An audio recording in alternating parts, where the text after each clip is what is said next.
ಆತ್ಮೀಯರೇ ನಮಸ್ಕಾರ. ಮಿತ್ರರೇ, ಕಾಂಗ್ರೆಸ್ ಪಕ್ಷದಲ್ಲಿ ಜ್ವಾಲಾಮುಖಿ ಆಗ್ತಾ ಇದೆ ಪಕ್ಷ. ಹೊರಗಡೆ ಬಹಳ ಶಾಂತವಾಗಿದೆ, ಒಳಗಡೆ ಕೊತ ಕೊತ ಕೊತ ಕೊತ ಕುದೀತಾ ಇದೆ. ಯಾವ ಕ್ಷಣದಲ್ಲಿ ಬೇಕಾದರೂ ಜ್ವಾಲಾಮುಖಿ ಸ್ಫೋಟ ಆಗ್ಬೋದು. ಹೇಗಾಗ್ಬಿಟ್ಟಿದೆ ಅಂದ್ರೆ ಒಬ್ಬರ ಮುಖ ನೋಡಿದ್ರೆ ಒಬ್ರಿಗೆ ಆಗ್ತಾ ಇಲ್ಲ.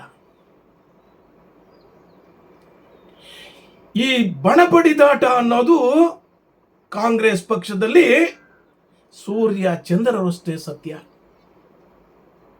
ಸ್ನೇಹಿತರೆ, ನೇರವಾಗಿ ಅಲ್ಲ ಅಂದ್ರೂ ಸಹಿತ ಇಂಡೈರೆಕ್ಟ್ ಆಗಿ ಅವ್ರ ಕಾಲ್ ಇವರು, ಇವ್ರ ಕಾಲ್ ಅವರು ಎಳೆಯೋದಕ್ಕೆ ರೆಡಿ ಆಗಿದ್ದಾರೆ. ಇದರ ಮಧ್ಯೆ ಡಿ.ಕೆ. ಶಿವಕುಮಾರ್ ಬ್ರದರ್ಸ್ ದೆಹಲಿ ದಂಡಯಾತ್ರೆ ಮಾಡಿ ದಿಗ್ವಿಜಯನ ಸಾಧಿಸ್ಬಿಟ್ಟಿದ್ದಾರೆ ಅಂತ ಅಂದ್ಕೊಂಡಿದ್ದಾರೆ. ಏನೇನು ನಾವು ಮುಖ್ಯಮಂತ್ರಿ ಆಗೇ ಆಗ್ತೀವಿ ಅಂತ ಅಂದ್ಕೊಂಡ್ಬಿಟ್ಟಿದ್ದಾರೆ ಡಿ.ಕೆ. ಬಣದ ನಾಯಕರು. ಡಿ.ಕೆ. ಶಿವಕುಮಾರ್ ಸಹಿತ ಅದೇ ಅಸನ್ಮುಖರಾಗಿ ನಾವು ರಾಹುಲ್ ಅವರನ್ನ, ಪ್ರಿಯಾಂಕರವರನ್ನ, ಸೋನಿಯಾ ಮೇಡಮ್ ಅವರನ್ನ ಭೇಟಿ ಮಾಡಿ ಅವ್ರ ಮನವೊಲಿಸಿ ಅವರು ನನಗೆ ಬಜೆಟ್ ನಂತರ ಮುಖ್ಯಮಂತ್ರಿ ಮಾಡ್ತಾರೆ ಅಂತ ಆಶ್ವಾಸನೆ ಕೊಟ್ಟಿದ್ದಾರೆ. ಹಾಗಾಗಿ ಈಗ ಅವರು ಬಹಳ ಹುಮ್ಮಸ್ಸಿನಿಂದ ಅಸ್ಸಾಮಲ್ಲಿ ಕೆಲಸ ಮಾಡ್ತಾ ಇದ್ದಾರೆ ಚುನಾವಣೆಗೆ. ಸ್ನೇಹಿತರೆ, ನಿಜಕ್ಕೂ ಸಹಿತ ಈ ಸಿಂಪ್ಟಮ್ಸ್ ಸಿದ್ದರಾಮಯ್ಯ ಬಣದವರಿಗೂ ಸಹಿತ ತಲುಪಿದೆ. ಡಿ.ಕೆ.ನ ಮುಖ್ಯಮಂತ್ರಿ ಪಟ್ಟಾಭಿಷೇಕ ಏನಾದರೂ ಮಾಡಿಬಿಟ್ರೆ ಏನ್ ಮಾಡೋದು ಅನ್ನೋದನ್ನ ಸಿದ್ದರಾಮಯ್ಯ ಬಣದ ನಾಯಕರು ಆಲ್ರೆಡಿ ಒಂದು ಬ್ಲೂ ಪ್ರಿಂಟ್ ಅನ್ನ ರೆಡಿ ಮಾಡಿಬಿಟ್ಟಿದ್ದಾರೆ. ಸ್ನೇಹಿತರೆ, ಯೋಚನೆ ಮಾಡಿ, ಸಿಎಂ ಡಿ.ಕೆ. ಶಿವಕುಮಾರ್ ಏನಾದರೂ ಸಿಎಂ ಆದ್ರೆ ಕಾಂಗ್ರೆಸ್ ಪಕ್ಷ ಉಳಿತದ? ಇವತ್ತಿನ ಹೆಡ್ಲೈನ್ ಏನಪ್ಪಾ ಅಂದ್ರೆ, ಡಿ.ಕೆ.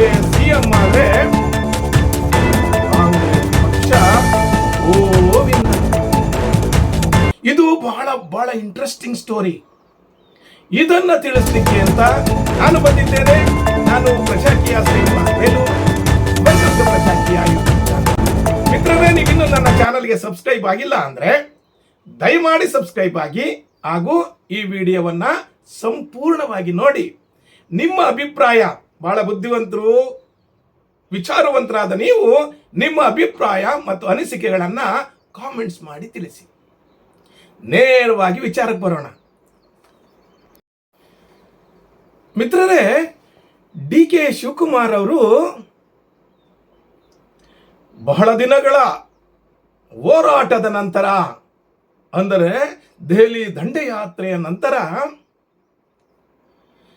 ಕಾಂಗ್ರೆಸ್ ಪಕ್ಷದ ಅಧಿನಾಯಕಿ ಸೋನಿಯಾ ಗಾಂಧಿಯವರನ್ನ ಮತ್ತು ರಾಹುಲ್ ಗಾಂಧಿ ಅವರನ್ನ, ಪ್ರಿಯಾಂಕಾ ವಾದ್ರಾರವರನ್ನ ಭೇಟಿಯಾಗ್ತಾರೆ.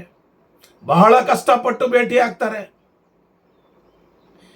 ಭೇಟಿಯಾಗಿ ತನ್ನ ಮನದಾಳದಲ್ಲಿರುವಂತಹ ಸ್ವಾಮಿ ನಿಷ್ಠೆಗೆ, ಪಕ್ಷ ನಿಷ್ಠೆಗೆ ನನ್ನನ್ನು ನಾನು ತೊಡಗಿಸ್ಕೊಂಡಿದ್ದೀನಿ,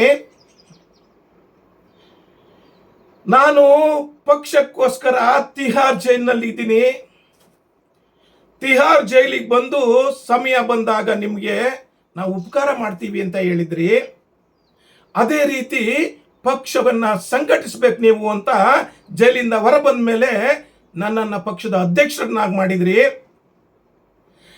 ಕಾಂಗ್ರೆಸ್ ಪಕ್ಷದ ಸಿದ್ಧಾಂತದಂತೆ, ಸಂಸ್ಕೃತಿಯಂತೆ ಯಾರು ಪಕ್ಷದ ಅಧ್ಯಕ್ಷರಾಗಿರ್ತಾರೋ ಅವರನ್ನ ಮುಖ್ಯಮಂತ್ರಿ ಮಾಡಬೇಕು ಅಬ್ಸಲ್ಯೂಟ್ ಮೆಜಾರಿಟಿ ಬಂದಾಗ. ಆದರೆ ನಾನು ಹೈಕಮಾಂಡ್ ಆದೇಶವನ್ನ ಚಾಚೂ ತಪ್ಪದೆ ನೀವು ಹೇಳಿದಂತ ಎಲ್ಲ ವಿಚಾರಗಳಿಗೂ ಸಹಿತ ಒಪ್ಪಿ ಸಿಎಂ ಸಿದ್ದರಾಮಯ್ಯನವರಿಗೆ ಅವಕಾಶವನ್ನು ಮಾಡಿಕೊಟ್ಟೆ. ನಾನು ನನ್ನ ಮುಖ್ಯಮಂತ್ರಿ ಕುರ್ಚಿಯನ್ನು ತ್ಯಾಗ ಮಾಡಿದ್ದೀನಿ.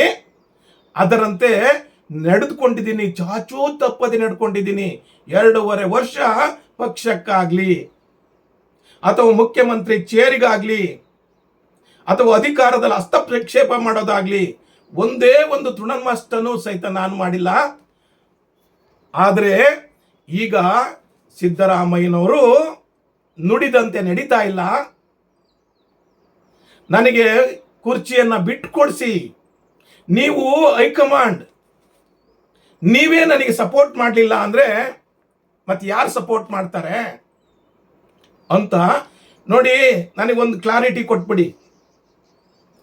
ಇಲ್ಲ ನನ್ನನ್ನು ಮುಖ್ಯಮಂತ್ರಿ ಮಾಡ್ತೀವಿ ಅಂತ ಹೇಳಿ, ಇಲ್ಲ ನನ್ನ KPCC ಅಧ್ಯಕ್ಷತೆಗೆ, DCM ಪೋಸ್ಟ್ಗೆ ಹಾಗೂ ಸಚಿವ ಸಂಪುಟಕ್ಕೂ ಸಹಿತ ನಾನು ರಾಜೀನಾಮೆ ಕೊಟ್ಟು 100% ಪಕ್ಷಕ್ಕೋಸ್ಕರ ಕೆಲಸ ಮಾಡ್ತೀನಿ, ನೀವು ಹೇಳಿದ ಕೆಲಸ ಮಾಡ್ಕೊಂಡಿರ್ತೀನಿ ಅಂತ ಅವರಿಗೆ ಎಮೋಷನಲ್ ಆಗಿ ಮಾತಾಡಿ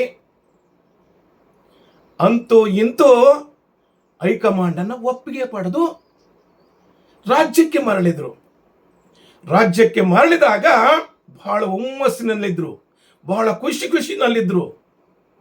ಇನ್ನೇನು ಬಜೆಟ್ ಮುಗಿದ ತಕ್ಷಣ ನಾನು ಮುಖ್ಯಮಂತ್ರಿ ಆಗ್ತೀನಿ ಅಂತ DK ಶಿವಕುಮಾರ್ ತಂಡದವರು ಬಹಳ ಬಹಳ ಬಹಳ ಖುಷಿಯಲ್ಲಿದ್ರು. ಆದರೆ ಸ್ನೇಹಿತರೆ, ಇದು ವೆರಿ ಇಂಟ್ರೆಸ್ಟಿಂಗ್. DK ಶಿವಕುಮಾರನ್ನ ಮುಖ್ಯಮಂತ್ರಿ ಮಾಡಲ್ಲ ಅಂತ ಸಿದ್ದು ಬಣದ ನಾಯಕರು ಎಲ್ಲರೂ ಅಂದ್ಕೊಂಡಿದ್ರು. ಯಾಕೆ ಹೇಳಿ, ರಾಹುಲ್ ಗಾಂಧಿ ಅವರು ಆಲ್ವೇಸ್ ಸಿದ್ದು ಬಣದ ಟೀಮ್ ಜೊತೆ ಇದ್ರು. ಯಾವುದೇ ಕಾರಣಕ್ಕೂ ಅವರಿಗೆ ಭೇಟಿ ಮಾಡಲಿಕ್ಕೆ ಅವಕಾಶ ಕೊಡ್ತಾ ಇರಲಿಲ್ಲ. ಇದೆಲ್ಲವೂ ಆಯ್ತು ಅಂತ ಗೊತ್ತಾದ ನಂತರ ಸಿದ್ದು ಬಣ ಫುಲ್ಲಿ ಅಲರ್ಟ್ ಆಗ್ಬಿಡ್ತು. ಅಲರ್ಟ್ ಆದ್ರ ಪರಿಣಾಮ ಏನಾಯ್ತಪ್ಪ ಅಂದ್ರೆ, ರಾಜ್ಯ ರಾಜಕಾರಣ ಆಗಲಿ ಅಥವಾ ರಾಜಕಾರಣದಲ್ಲಿ ಒಂದು ವಿಶೇಷ ಏನಪ್ಪಾ ಅಂದ್ರೆ, ಅಧಿಕಾರದಲ್ಲಿದ್ದಂಥವರು ಆಲ್ವೇಸ್ ಸಫಾಸ್ಟಿಕೇಟೆಡ್ ಆಗಿರ್ತಾರೆ. ಅಧಿಕಾರ ಬೇಕು ಅನ್ನೋರು ಈ ರೆಸಾರ್ಟ್ ರಾಜಕಾರಣ, ಭಿನ್ನಮತೀಯ ಚಟುವಟಿಕೆಗಳು ಹಾಗೂ ಈ ವಿಶೇಷವಾಗಿ ಭಿನ್ನಮತೀಯ ಚಟುವಟಿಕೆ ಮಾಡ್ತಾರೆ. ಆದರೆ ಕರ್ನಾಟಕ ರಾಜ್ಯದ ಕಾಂಗ್ರೆಸ್ ಇತಿಹಾಸದಲ್ಲೇ ಅಥವಾ ರಾಜಕೀಯ ಇತಿಹಾಸದಲ್ಲೇ ಅಧಿಕಾರದಲ್ಲಿದ್ದೋರೆ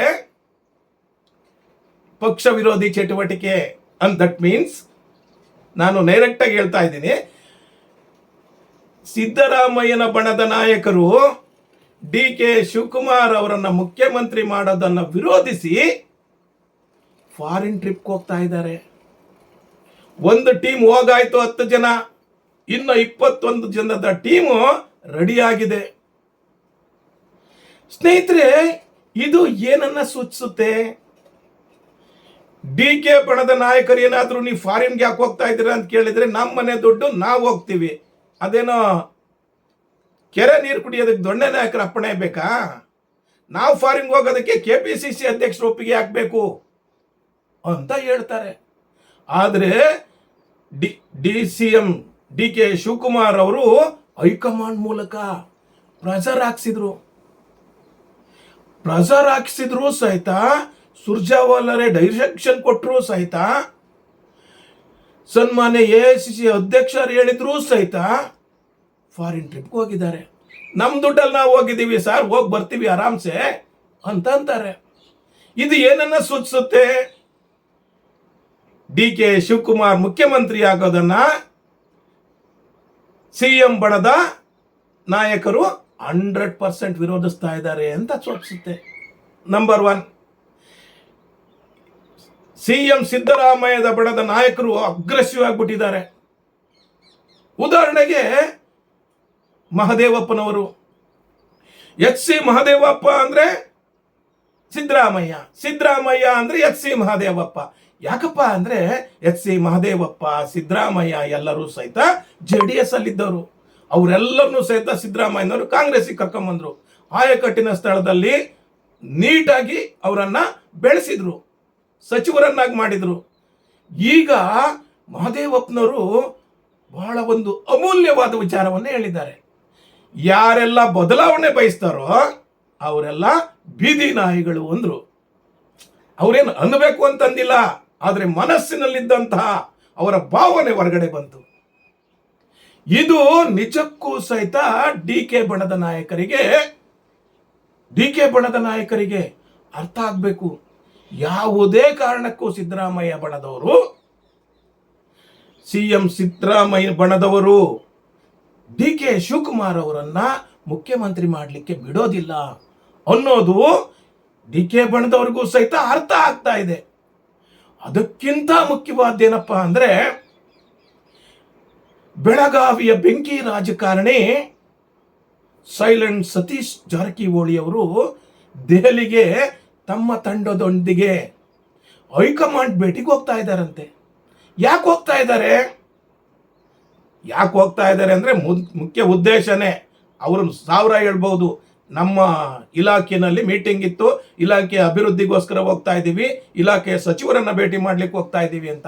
ಆದ್ರೆ ಮೈನ್ ಉದ್ದೇಶ ಇರೋದೇ ಡಿ ಕೆ ಶಿವಕುಮಾರ್ ಅವರನ್ನ ಮುಖ್ಯಮಂತ್ರಿ ಮಾಡಬೇಡಿ, 5 ವರ್ಷಗಳ ಕಾಲ ಸಿಎಂ ಸಿದ್ದರಾಮಯ್ಯನವರನ್ನ ಕಂಟಿನ್ಯೂ ಮಾಡಿ ಅನ್ನೋದು ಅವರ ಮುಖ್ಯ ಉದ್ದೇಶ. ಹೇಗಾಗ್ಬಿಟ್ಟಿದೆ ಅಂತಂದ್ರೆ, ಡಿ ಕೆ ಶಿವಕುಮಾರ್ನೇನಾದ್ರು ಹೈಕಮಾಂಡ್ ಅವರು ಮುಖ್ಯಮಂತ್ರಿ ಮಾಡಿದ್ರೆ 100% ಇದೆಲ್ಲವನ್ನ ಅವಲೋಕನ ಮಾಡಿದ್ರು. ನಾವು ಯೋಚನೆ ಮಾಡಿ, ಇದೆಲ್ಲವನ್ನ ಅವಲೋಕನ ಮಾಡಿದ್ರೆ ಕಾಂಗ್ರೆಸ್ ಪಕ್ಷ ರಾಜ್ಯದಲ್ಲಿ ಉಳಿಯುತ್ತಾ? ಡಿ ಕೆ ಶಿವಕುಮಾರ್ ಅವರೇನಾದ್ರೂ by force, by hook or ಕುಕ್, ಮಾಡು ಇಲ್ಲವೇ ಮಡಿ ಅಂತ ಹೈಕಮಾಂಡ್ ಒಪ್ಪಿಸಿ ಸಿದ್ದರಾಮಯ್ಯನವ್ರು ನಿಲ್ಲಿಸಿ ಮುಖ್ಯಮಂತ್ರಿ ಆದ್ರೆ ಕಾಂಗ್ರೆಸ್ ಪಕ್ಷಕ್ಕೆ ನಿಜಕ್ಕೂ ಸಹಿತ ಗಂಡಾಂತರ ಕಾದಿರುತ್ತೆ. ದಿನನೂ ಸಹಿತ ಬೆಂಕಿ ಮೇಲೆ ನಡಿಬೇಕಾಗತ್ತೆ ಡಿ ಕೆ ಶಿವಕುಮಾರ್. ಕಾಂಗ್ರೆಸ್ ಪಕ್ಷದ ಅಸ್ತಿತ್ವಕ್ಕೇನೆ ಸಹಿತ ಕರ್ನಾಟಕದಲ್ಲಿ ಧಕ್ಕೆ ಬರೋ ಸಾಧ್ಯತೆ ಇದೆ. ನೀವೇನಂತೀರಿ? ವಿಚಾರವಂತರು, ವಿದ್ಯಾವಂತರು, ಬುದ್ಧಿವಂತರಾದ ನೀವು ನಿಮ್ಮ ಅಭಿಪ್ರಾಯ ನನ್ನ ಈ ವಿಡಿಯೋ ನೋಡಿದ್ದಕ್ಕೆ ನಿಮಗೆಲ್ಲರಿಗೂ ಶರಣಾರ್ಥಿ. ದಯಮಾಡಿ ಸಬ್ಸ್ಕ್ರೈಬ್ ಆಗಿ. Thank you.